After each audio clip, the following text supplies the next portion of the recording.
Business की कुछ ताजा खबरें आज की छोटी सी वीडियो में। स्वाची फास्ट न्यूज अर्बन कंपनी के बारे में है, जिसने सेबी के पास इस वक्त अपना DRHP फाइल कर दिया है 1900 करोड़ के IPO के लिए, जिसमें कंपनी ने डिसाइड किया है कि वो 429 करोड़ का फ्रेश इशू करने वाली है और बाकी का रिमेनिंग 1471 करोड़ का ऑफर फॉर सेल होने वाला है।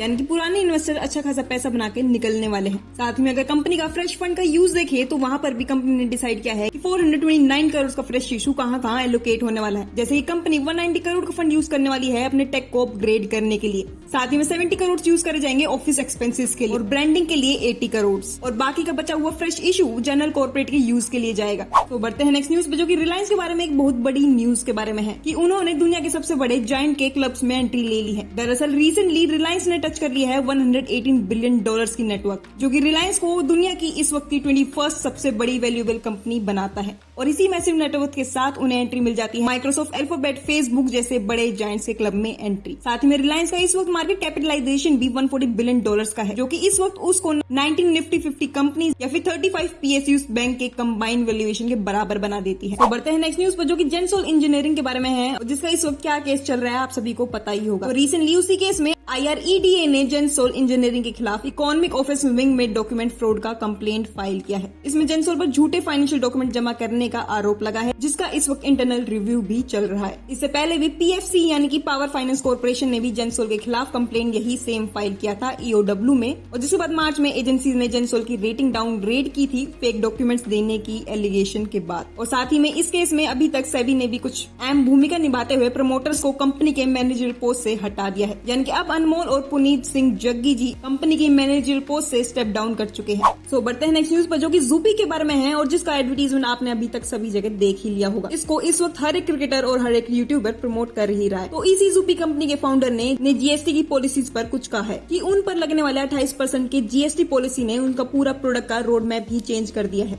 जो यूजर पहले प्रॉफिट ला रहा था वो अब नए टैक्स रिजीम के बाद अनप्रॉफिटेबल हो चुका है उनके प्लेटफॉर्म। कंपनी हर माइक्रो गैप बंद कर रही है कि फास्टर अडॉप्शन पर पूरा जोर दिया जा सके। उन्होंने ये भी बताया कि GST के बढ़ाने से 400% तक का टैक्स बर्डन उन पे बढ़ चुका है, जिसमें 1 अक्टूबर 2023 से 28% का GST फेस वैल्यू पर लगा था, उससे टैक्स आउटफ्लो 300 से 400% तक बढ़ गया। और इसी सब के चलते उनके फाउंडर ने ये भी बताया कि जूपी ने इस GST के चलते अपने यूजर्स पर कोई भी बर्डन आने नहीं दिया, वो खुद ही इस बर्डन को एब्जॉर्ब करते जा रहे थे। तो बढ़ते हैं नेक्स्ट न्यूज पे, जो कि बेंगलोर मेट्रो के बारे में है और जिसके लिए एक बहुत बड़ी न्यूज आ रही है कि अगले महीने से बेंगलोर मेट्रो अलग से ONDC प्लेटफॉर्म पर आ जाएगी, जिसमें यूजर एक ही ऐप से मेट्रो, ऑटो, बस, टैक्सी सब बुक कर सकेंगे। साथ ही में यूजर्स मेट्रो स्मार्ट कार्ड का रिचार्ज करने से लेकर QR टिकट्स तक सब कुछ एक ही इंटरफेस में कर पाएंगे। और इसके अलावा गूगल मैप्स पर भी टिकट मिलनी चालू होने वाली है। तो अगर आप बेंगलोर में रहते हैं तो आपके लिए ट्रैवल और भी आसान होने वाला है। तो बढ़ते हैं नेक्स्ट न्यूज पर, जो कि जेप्टो के बारे में है और जो कि रिसेंटली 1500 करोड़ का लोन प्लान कर रहा है। दरअसल जेप्टो के फाउंडर एडलविज और दूसरे लेंडर्स के साथ मिलकर 1500 करोड़ का स्ट्रक्चर्ड डेट रेज करने की इस वक्त बात कर रहे हैं। ये पैसा पुराने फॉरेन इन्वेस्टर्स के शेयर बायबैक करने के लिए यूज होने वाला है, ताकि IPO से पहले डोमेस्टिक ओनरशिप बढ़ाई जा सके। और अभी ये डील जुलाई तक क्लोज हो सकती है, जिसके बाद जेप्टो के इंडियन शेयर होल्डिंग 30% से ज्यादा हो जाएंगे, जो कि CEO आदित्य पालेकर चाहते हैं। तो बढ़ते हैं नेक्स्ट न्यूज पे, जो कि HDFC बैंक के बारे में है और जिसने रिसेंटली एक बहुत बड़ी मार्केट कैप को टच कर लिया है। तो रिसेंटली HDFC बैंक ने मार्केट कैप टच कर लिया है 176.28 बिलियन डॉलर्स तक का, जो कि गोल्डमैन सैक्स के सेट करे हुए 179.16 बिलियन डॉलर्स के बेहद करीब है। और इस मार्केट कैप के टच करने के बाद स्टॉक ने अच्छी खासी रिकवरी भी दिखाई, जहाँ पे कि HDFC बैंक ने अप्रैल 2024 के 52 वीक लो के बाद 34% बढ़ने और इस वक्त 2000 पर शेयर के आसपास ट्रेड कर रहा है।